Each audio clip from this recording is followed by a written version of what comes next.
அஸ்ஸலாமு அலைக்கும். இஸ்லாம் என்றாலே தூய்மைதான். இஸ்லாத்தில் தூய்மை என்பது வலியுறுத்தப்பட்ட ஒன்றாக இருக்கின்றது. அல்லாஹ் தன்னுடைய திருமறையிலே முகமது நபியை பார்த்து கூறுகின்றான், நபியே உங்களது ஆடையை தூய்மைப்படுத்துவீராக, அசுத்தத்தை வெறுப்பீராக என்று சொல்கின்றான். மேலும் அல்லாஹ்வுடைய இறுதி தூதர் முகமது நபி ஸல்லல்லாஹு அலைஹி வஸல்லம் நிறைய ஹதீஸ்கள்ல தூய்மை பற்றி சொல்லியிருக்கிறாங்க. அதாவது இறை நம்பிக்கையின் ஒரு பகுதியே தூய்மை தான் அப்படிங்கிறாங்க. தூய்மையா இருக்கிறது இறை நம்பிக்கையின் ஒரு பகுதி அப்படிங்கிறாங்க.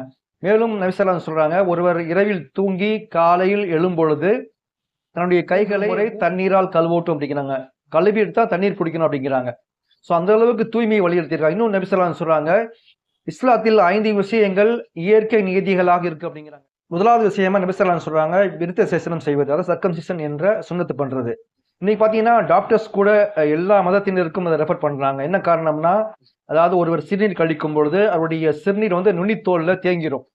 ஸோ அந்த நுனித்தோலை கட் பண்ணும்பொழுது அது விருத்த சேசனம். நுனித்தோலை கட் பண்ணும்பொழுது ஆட்டோமேட்டிக்கா சிறுநீர் கழிப்ப அந்த இடத்தை ஈஸியா சுத்தம் செய்யலாம். ஸோ இது ஒரு முக்கியமான ஒரு பாயிண்டா இருக்கின்றது. முக்கியமான விஷயம், கணவன் மனைவி தாம்பத்தியத்துக்கு அப்புறம் இந்த ஸ்பேம் உறுப்போட நுனித்தோல்ல தேங்கிரும். அதை கிளீன் பண்ணுவதற்கு ஈஸியா இருக்கும்.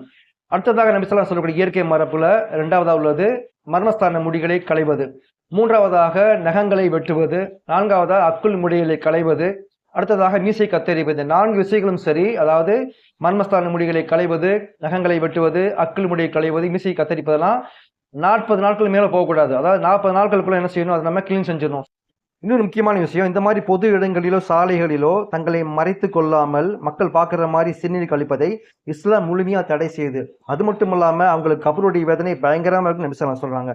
மேலும் ஆண்களும் பெண்களும் சிறுநீர் கழித்த பிறகு தங்களுடைய மறை உறுப்புகளை தண்ணீர் கொண்டு கழுவுவது இஸ்லாத்தில் கட்டாய கடமையாக்கப்பட்டுள்ளது.